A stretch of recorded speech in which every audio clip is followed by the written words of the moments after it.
Hypocrisy की भी सीमा होती है। हमें यह समझना होगा कि लोग क्यों मजबूर हो रहे हैं गलत करने के लिए, कमीशन खाने के लिए, करप्शन करने के लिए। इस पे सरकार का ध्यान नहीं है, बिल्कुल नहीं है। अब आप बताइए, एक हॉस्पिटल 162 करोड़ रुपए अगर राजनीतिक पार्टियों को ही चंदा देगा तो वो कहां से वसूलेगा? संभव है क्या? और एक बहुत लंबी चौड़ी लिस्ट हॉस्पिटल्स की मैंने ट्विटर पे साझा की जिन्होंने बीजेपी को चंदा दिया है। अब आप इतना चंदा देखिए उन हॉस्पिटल से, आप सोच रहे हैं सरकार उनके खिलाफ कार्रवाई करने से भी डरती है? राजस्थान की भी लिस्ट आई थी जी, सरकार उनके खिलाफ कार्रवाई करने से भी डरती है।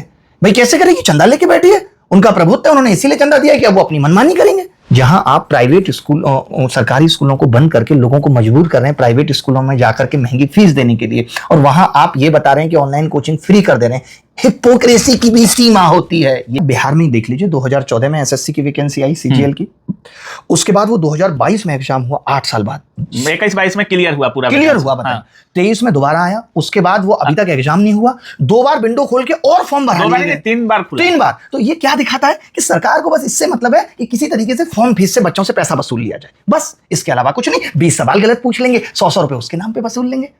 तो ये सच में एग्जैक्टली जो पेपर लीक उद्योग चल रहा है, ये इतनी आसानी से नहीं खत्म होगा। पूरे सिस्टम में दीमक लग गई। यहां शहर बनते, सड़क बनते ही पहली बारिश में धंस जा रही है। नोएडा इंटरनेशनल एयरपोर्ट में अंदर पानी भर गया। ये छोटे मुद्दे हैं कि देश की जनता के टैक्स का, मेहनत का पैसा इस तरीके से बर्बाद किया जा रहा है, जो हमने देश के इंफ्रास्ट्रक्चर को बढ़ाने के लिए और बदलने के लिए दिया था। ऐसे बनेगा विकसित भारत साहब? हर सड़क का आप यही सुन रहे हैं। इसी से प्रॉब्लम है मोदी जी को कि ये खबरें बाहर क्यों आ रही हैं। दिस इज कॉल्ड दिमागी नक्सल। इनके किए हुए कामों पे आप उंगली नहीं उठा सकते। भगवान राम के मंदिर में चढ़ाया हुआ चंदा चोरी हो जाता है, लोग उस पर चिल्ला रहे हैं। अगर ये दिमागी नक्सल होना है तो अच्छा है, दिमागी नक्सल हो। डर नहीं लगता सरकार से? नहीं, किस बात का डर लगेगा? सही काम करना, सही काम में कैसा डर लगेगा? जितने लोग प्रोटेस्ट में शामिल होते हैं उनकी जांचें, ईडी, सीबीआई, ये सबसे डर नहीं लगता? डर तो हम उसकी जुल्फों के साये में जिंदगी गुजारने से भी नहीं डरे थे, जबकि उसके बाल टूट रहे थे दोस्त। अच्छा, तो लिखा तो उसके दिल पे नाम हमने भी था, जिसे हम कोरी सिलेट समझते रहे, उस पे ना जाने किस किस ने लिख के मिटा रखा था। अच्छा नमस्कार दोस्तों, अभी हमारे साथ देश के जाने माने शिक्षक अभिनय शर्मा सर हैं, और इस समय युवाओं के साथ जो देश में हो रहा है, जैसे पेपर लीक से लेकर के तमाम मुद्दे आप देख रहे होंगे। जंतर मंतर पे प्रोटेस्ट हुआ, उसके बाद रांची में हुआ, अब 18 तारीख को बिहार में सबसे बड़ा प्रोटेस्ट होने जा रहा है। और सबसे बड़ी बात कि कल लाल किले से मोदी जी ने अनाउंस किया कि अब फ्री शिक्षा दी जाएगी। मतलब जितने भी सरकारी नौकरी की तैयारी करने वाले छात्र होंगे उनके लिए फ्री कोचिंग की व्यवस्था सरकार कराएगी। तो सारी चीजों पर बात करेंगे। सबसे पहले सर स्वागत है आपका, कैसे हैं सर? मैं बहुत अच्छा हूँ, और पता नहीं मैं जब भी आपके साथ इंटरव्यू करता हूँ मेरी हंसी निकल जाती है आपकी एनर्जी देख के। आप कमाल कर रहे हैं, और सच में आपने इस नाम को सार्थक किया है। काबिल न्यूज में जो आपने काबिलनेस डाली है, मैं उसका बहुत बड़ा फैन हूँ। हाँ, मतलब मैं देखता रहता हूँ आप जिस तरीके से चीज़ें कर रहे हैं, जिस तरीके से बढ़िया तरीके से आप सरकारों के एजेंडे को भी लोगों को बताते हैं कि सरकार ये करना चाह रही है, वो सब मैं देखता रहता हूँ।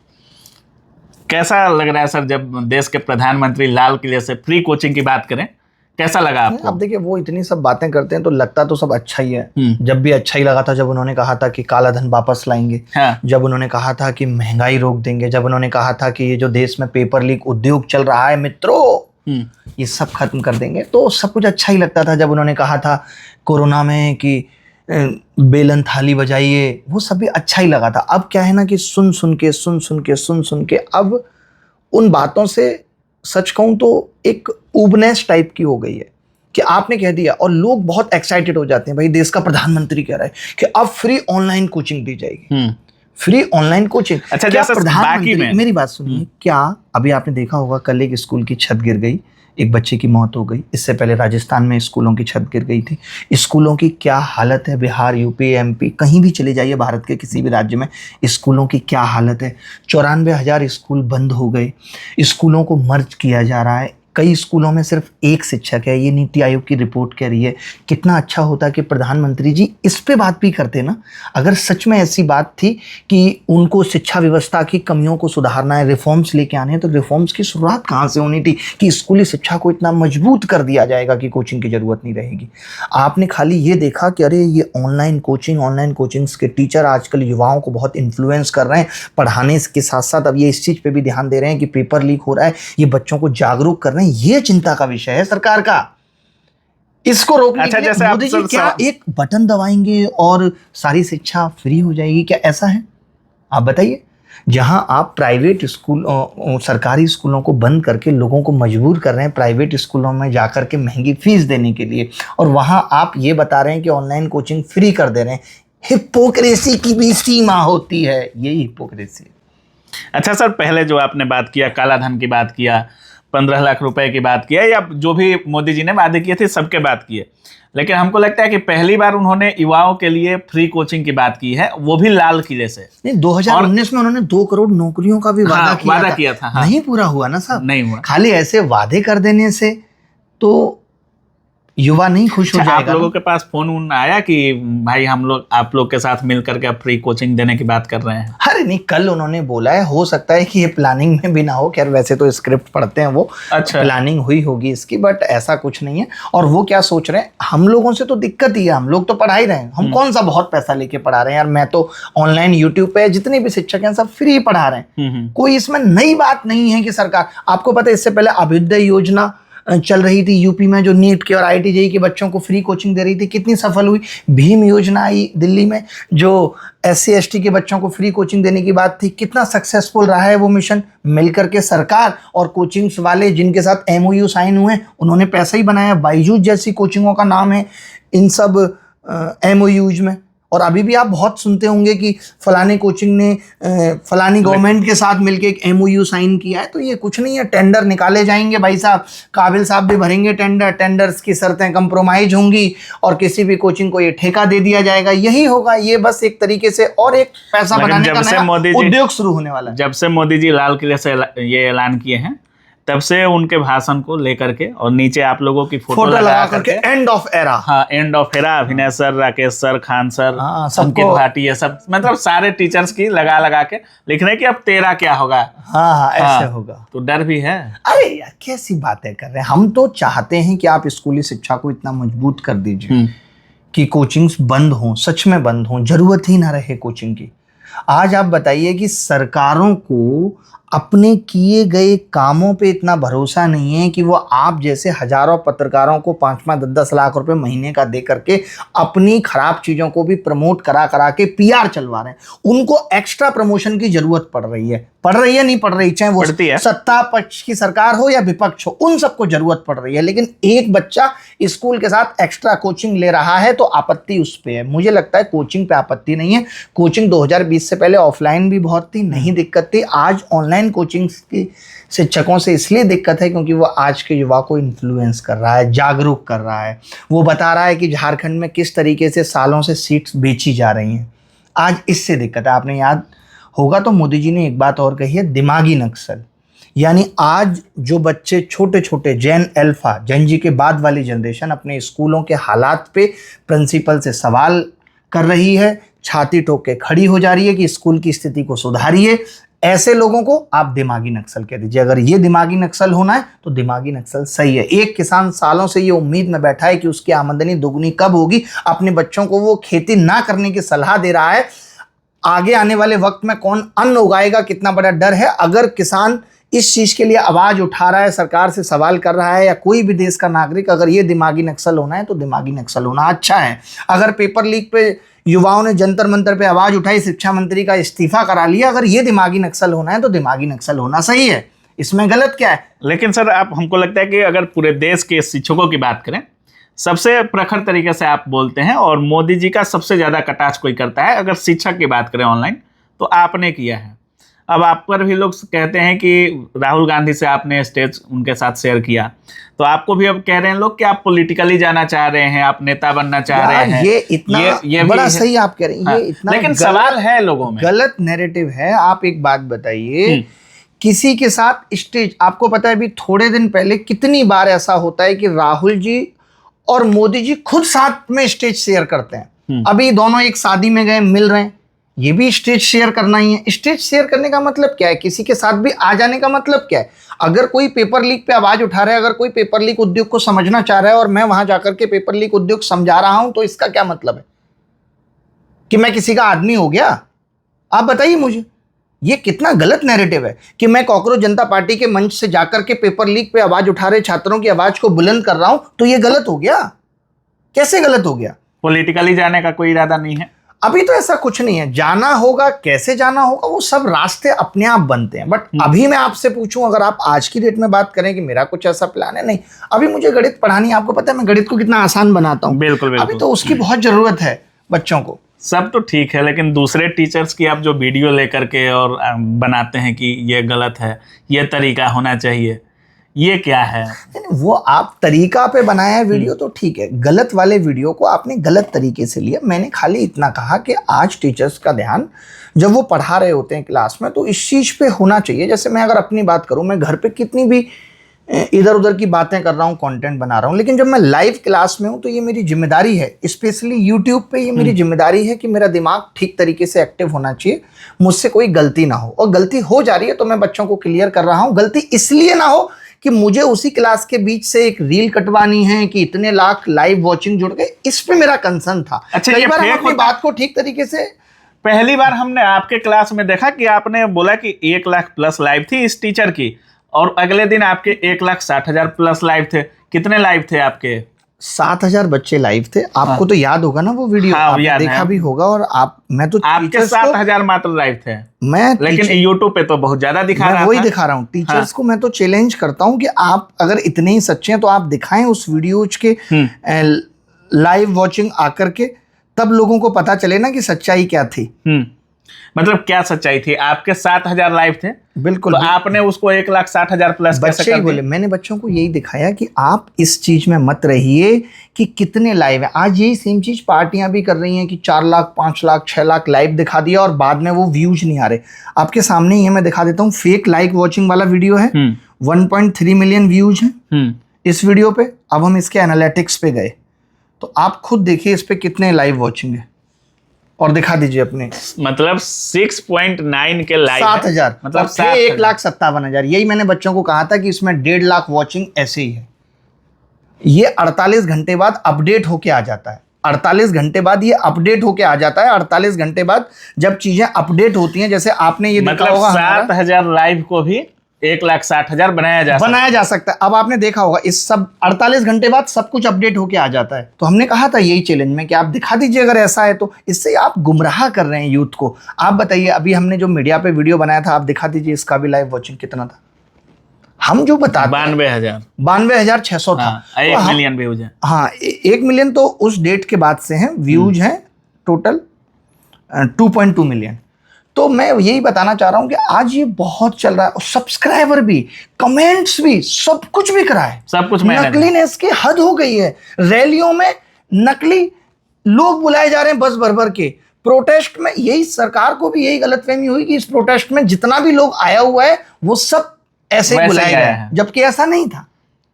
जबकि ऐसा नहीं था, तभी सरकार को बाद में शिक्षा अच्छा मंत्री सर, का जैसे इस्तीफा आप कराना इतना पड़ा। प्रखर तरीके से हर चीज रखते हैं, राहुल गांधी के साथ आप स्टेज शेयर करते हैं, जंतर मंतर के आंदोलन में आप जाते हैं, झारखंड में भी आंदोलन हुआ, अब बिहार में भी आंदोलन हो रहा है हर वैकेंसी को लेकर के, चाहे अभी वो लखनऊ में भी होने वाला है। लखनऊ में भी होने वाला है। तो क्या आपको नहीं लगता कि सरकार को एक ठोस कदम इस पूरे पेपर लीक का जो सिंडिकेट बना हुआ है, अगर आप शिक्षा मंत्री होते या आपको ये जिम्मेदारी दी जाती कि आप इस पूरे व्यवस्था को सुधारिए, तो क्या परिवर्तन ऐसा होना चाहिए जिससे युवा संतुष्ट हो? अभी आप बिल्कुल सही कह रहे हैं। ये इतनी बड़ी प्रॉब्लम है, जिस तरीके से सरकार सोच रही है कि हम लोगों में डर भर देंगे, 2-4 लोगों को जेल भेज देंगे, उसके बाद वो वेल पे आ जाएंगे और पेपर लीक रुक जाएगा, ऐसा नहीं है।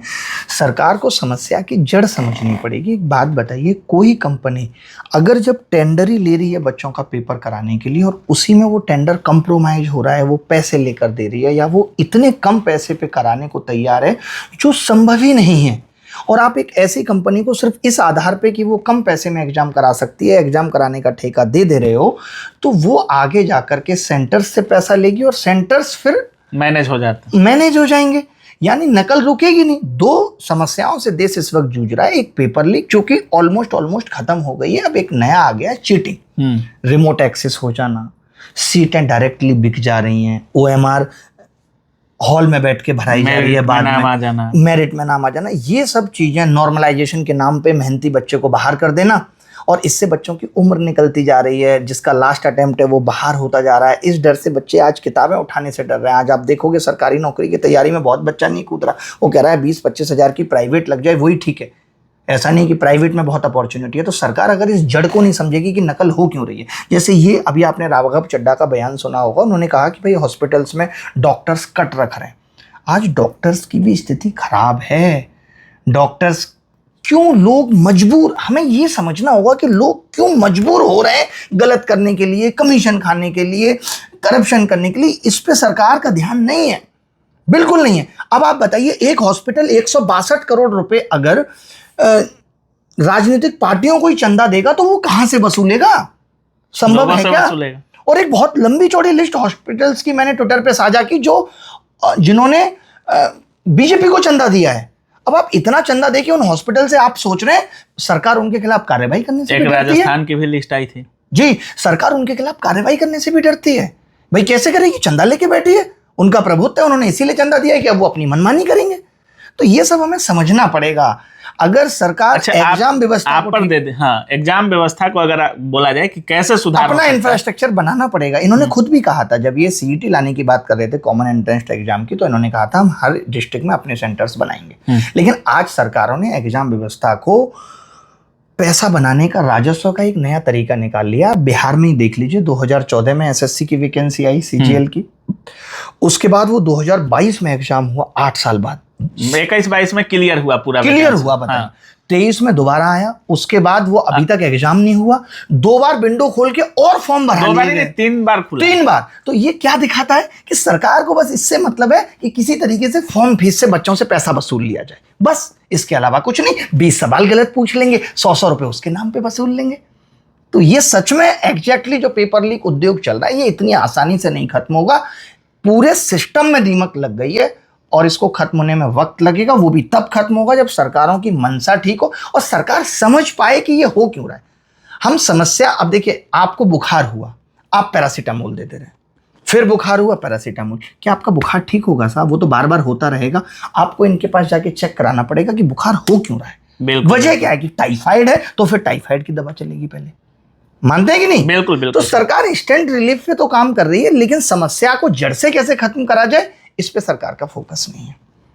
अच्छा सर, जैसे जंतर मंतर पे हुआ, सरकार के पास बेसिकली टाइम ही नहीं है इन सब मुद्दों पे बात करने, सोचने के लिए। देखिए, जनता के मुद्दे क्या हैं? शिक्षा, रोजगार, महंगाई, एक अच्छा सम्मानजनक जीवन, ये जनता के मुद्दे, इन पे बात नहीं हो रही। सरकार के मुद्दे क्या हैं? 21 राज्यों से कैसे 28 राज्यों में सरकार बनाई जाए, हिंदू मुस्लिम कैसे किया जाए, ये शहरों के नाम बदले जाएं, शहरों के नाम बदले जाएं, ये सरकार की प्रायोरिटी में है।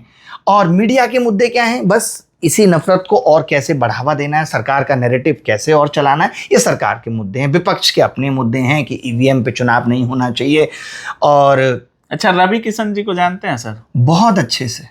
अभी तो बहुत अच्छे अच्छे मुद्दे भी उठा रहे हैं, समोसा से लेकर के, कितने अच्छे मुद्दे हैं, शमशान से लेकर, यहाँ शहर बनते, सड़क बनते ही पहली बारिश में धंस जा रही है। नोएडा इंटरनेशनल एयरपोर्ट में अंदर पानी भर गया। ये छोटे मुद्दे हैं कि देश की जनता के टैक्स का, मेहनत का पैसा इस तरीके से बर्बाद किया जा रहा है, जो हमने देश के इंफ्रास्ट्रक्चर को बढ़ाने के लिए और बदलने के लिए दिया था। ऐसे बनेगा विकसित भारत साहब? हर सड़क का आप यही सुन रहे हैं। इसी से प्रॉब्लम है मोदी जी को कि ये खबरें बाहर क्यों आ रही हैं। दिस इज कॉल्ड दिमागी नक्सल। इनके किए हुए कामों पे आप उंगली नहीं उठा सकते। भगवान राम के मंदिर में चढ़ाया हुआ चंदा चोरी हो जाता है, लोग उस पर चिल्ला रहे हैं। अगर ये दिमागी नक्सल होना है तो अच्छा है दिमागी नक्सल होना। क्या बिहार के प्रोटेस्ट को भी अभिनय सर उसी तरीके से सपोर्ट करेंगे जैसे आपने रांची या जंतर मंतर के प्रोटेस्ट को सपोर्ट किया? देखो, बिल्कुल करते हैं। हमारे ऊपर तो ये जिम्मेदारी भी रहती है। जंतर मंतर पे क्या था कि अपना सुबह ही 12:30-1 बजे तक क्लास खत्म कर ली, उसके बाद प्रोटेस्ट पे निकल गए। वहीं अपना बीच में टाइम मिला तो कंटेंट पे फोकस कर लिया, फिर प्रोटेस्ट में बच्चों के बीच में आ गए, तो आसान था। झारखंड में गए तो वहाँ 2 दिन ही रह पाए, क्योंकि पढ़ाने का भी एक प्रेशर है। बाहर से तो ये देख के जरूर लगता होगा अभिनय शर्मा पढ़ाता कब है? अरे भाई, मोदी जी 18 घंटे काम कर सकते हैं, मैं नहीं कर सकता, तो मैं सब कर लेता हूँ। मैं क्लास भी ले लेता हूँ। अभी आजकल मेरी दिन में 5.5 घंटे तो क्लासेज बैचेज के अंदर है ही। उसके बाद यूट्यूब पे क्लासेस लग गई, वो अलग है। मॉक टेस्ट के सॉल्यूशन बनाने हैं, वो अलग है। दिन भर में 8-10 ट्यूट करने हैं, वो अलग है। ये सब जिम्मेदारियां हैं, लेकिन निभा लेते हैं हम, तो पढ़ाते हैं, ऐसा नहीं है। लोग बिहार प्रोटेस्ट को सपोर्ट करिए। अरे बिल्कुल, मैं आऊँगा एकदम, आपको कॉल भी करूँगा, बिल्कुल पहुंचेंगे बिहार। बड़ा हुआ तो आइएगा। हाँ, एकदम शुरुआत में ही आ जाते हैं हम। तो हम ये नहीं देखते, हमारा तो काम है प्रोटेस्ट को बड़ा कैसे करना है, प्रोटेस्ट की क्रेडिबिलिटी को कैसे बढ़ाना है। हम जाते हैं तब फिर लोग और पहुंचते हैं कि यार ठीक है अब तो जाना चाहिए। डर नहीं लगता सरकार से? नहीं, किस बात का डर लगेगा, सही काम करना, सही काम में कैसा डर लगेगा। जितने लोग प्रोटेस्ट में शामिल होते हैं उनकी जांचें, ईडी, सीबीआई, ये सबसे डर नहीं लगता? डर तो हम उसकी जुल्फों के साये में जिंदगी गुजारने से भी नहीं डरे थे, जबकि उसके बाल टूट रहे थे दोस्त। अच्छा, इस समय आपका एक प्यार वाला अलग से शायरिया वायरल हो रही हैं और ये अंदाज आपका बहुत हिडन वाला इस समय निकल के आ रहा है। चाहे वो इंस्टा की बात करें, इस समय जेनजी आपको बहुत फॉलो करने लगा है, बहुत सारे शायरी आप इमोशनली बोलने लगे हैं। क्या है, कभी प्यार हो गया है दोबारा से, कट रहा है या पहले ही कट चुका है अभिनय सर का? मुझे तो एकदम नहीं पता है और कि कौन से शायरी की आप बात कर रहे हैं, ठीक है, लेकिन बहुत सारे हैं और अच्छा, एक दो तो हम भी मतलब देखे आपको भी हैं। पसंद आए? हाँ, पसंद तो आया। आपका भी दिल टूटा हुआ है लग रहा है हमको। दिल टूटे या ना टूटे, लेकिन आपकी क्या कहानी थी सर? देखिए, अच्छा, प्यार होना चाहिए। जो उम्र है, जो स्टूडेंट्स का तैयारी करने वाले छात्र हैं, जैसे जिसकी आप बात कर रहे हैं, हाँ, वो जिंदगी का एक हिस्सा है और यूं कहें कि वो जिंदगी का बेहतरीन किस्सा है।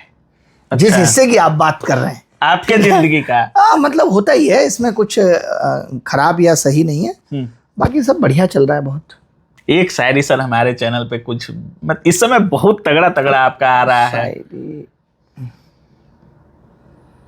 लिखा तो हम उसके दिल पे नाम भी था।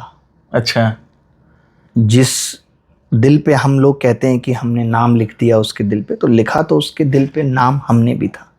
जिसे हम कोरी स्लेट समझते रहे, उस पे ना जाने किस किस ने लिख के मिटा रखा था। अच्छा मतलब तगड़ा वाला शायरी आपने दे दिया सर। अच्छा, ये प्यार मोहब्बत में भी बहुत सारे छात्र इस समय मतलब अलग दिशा में चले जा रहे हैं।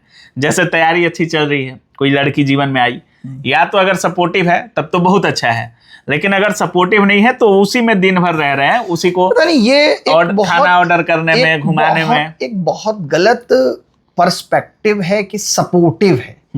किसी भी रिश्ते में लड़के लड़की का एक दूसरे के लिए सपोर्टिव होना, वो भी जब जब आप बेरोजगारी के दौर में हो, तो बहुत रेयर है, मतलब बड़ा मुश्किल है। अगर if you enter into any relationship, आप किसी दोस्त के साथ भी जाते हो तो जिम्मेदारियां बढ़ती हैं। जब आप किसी लड़की के साथ भी एक रिश्ते में जाते हो तो जिम्मेदारियां बढ़ती हैं। तो जिम्मेदारियां बढ़ने के का मतलब ही ये है कि आपकी लाइफ अफेक्ट होगी, आपकी पढ़ाई भी अफेक्ट होगी, क्योंकि सामने वाले की अब उम्मीदें हैं आपसे कि आप लाइफ में अच्छा भी करो और आप उसे भी वक्त दो। ये दोनों चीज़ें एक साथ संभव नहीं है। मेरा ऐसा मानना है कि when you are in your struggle phase, don't enter into any relationship. नहीं जाना चाहिए किसी भी रिश्ते में। लेकिन अब युवाओं का है कि अपने आप चले गए, पता ही नहीं चला कब चले गए, बाद में महसूस हुआ कि हम कहीं हैं। अगर ऐसा हो गया है, हमारा भी कोई था, हमारा भी कोई है, मतलब ऐसा लगता है। लेकिन अगर आप पढ़ाई लिखाई के दौर में हो, वो भी उस वक्त जिस वक्त आपके माँ बाप आपसे एक उम्मीद लगा के बैठे हैं, क्योंकि आज के दौर में आप देखिए जहाँ पे सीटें बिछ जा रही हों, कितना मुश्किल है, कंपटीशन इतना बढ़ गया है।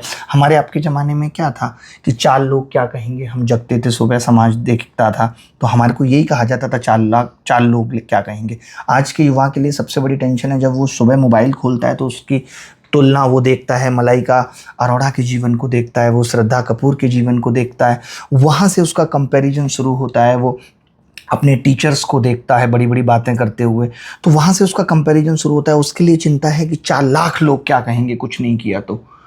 जहाँ सुबह से शाम तक मोबाइल पे इतने सारे लाखों करोड़ों इंजीनियर्स इसीलिए काम कर रहे हैं कि वो अगली रील स्वैप करे। इंस्टा कितना दिमाग लगा रहा है, मजबूर कर दे रहा है आपको उस पर रुकने के लिए।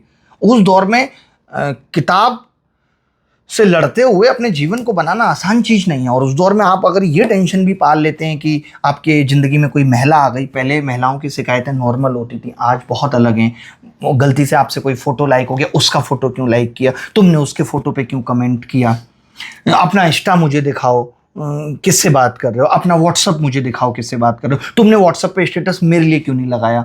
आज लड़ाई झगड़ा होगा, पहले क्या होता था, ज्यादा से ज्यादा फोन ऑफ कर लेते थे, अब क्या होगा, इतने घंटे की क्लास, उसके बाद इतना देश में जो हो रहा है उसको लेकर के एक्टिव रहना, उसके बाद भी इन सब चीजों के लिए आप कहाँ से ये सब रिसर्च करते हैं और कहाँ से आपको फुर्सत मिलता है कि इस पे रिसर्च करें, आपके उसने स्टेटस नहीं जाएगा। ये आपके साथ या नहीं हो रहा है? नहीं, मतलब ये सब तो हम देखिए, मैं आज फिर से कहना चाह रहा हूं कि भाई जिन सब दौरों से गुजरा है, उन सब दौरों से या तो आप गुजर रहे हैं या आपको गुजरना है। इसीलिए मैं अपना अनुभव साझा करता रहता हूं, क्योंकि एक जीवन पर्याप्त नहीं है, सभी अनुभवों के लिए औरों के जीवन से भी सीखना पड़ेगा। अच्छा, आप हमेशा से कहते आए हैं कि ऑनलाइन क्लास में मतलब बहुत पहले से आप लेते आ रहे हैं, अभी भी बहुत सारे लोग पढ़ा रहे हैं यूट्यूब पे, अभी आप भी पढ़ा रहे हैं।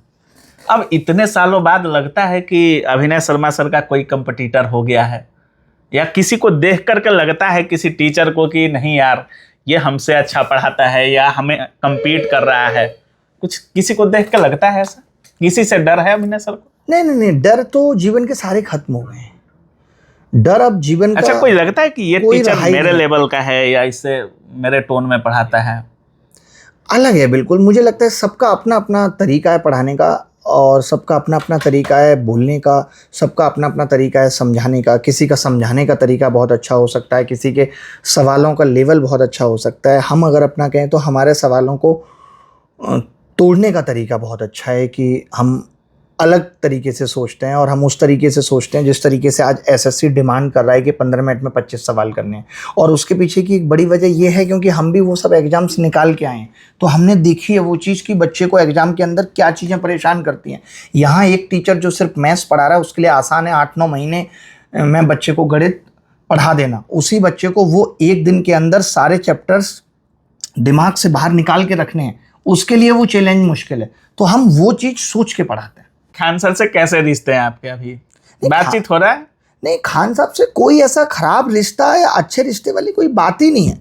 शिकायतें होती हैं, अभी भी हैं उनसे, ऐसा नहीं है कि उनसे शिकायतें ख़त्म हो गई हैं, बिल्कुल हैं शिकायतें। हो सकता है उनको भी मुझसे कुछ शिकायतें होंगी, लेकिन जब हम जानते नहीं हैं और किसी एक घटना से अपना पर्सपेक्टिव बना लेते हैं कि नहीं ये आदमी सही नहीं है, हमें सब कुछ देखना पड़ेगा। पिछले 5 साल का हमें देखना पड़ेगा। कि सबसे ज्यादा दोस्ती भी आपसे बातचीत वगैरह भी होती थी सर की। हाँ, इस आप दौरान उनके हर जगह नजर भी आए आप। हाँ, इस दौरान साथ में डांस वगैरह भी हुई। आप एक बात बताइए, कई बार आपको हम मैसेज करके बता देते हैं ना कि यहाँ पे काबिल भाई गलत कर रहे हैं आप, तो वो आप एक्सेप्ट भी कर लेते हैं और आप हमको भी बता देते हैं।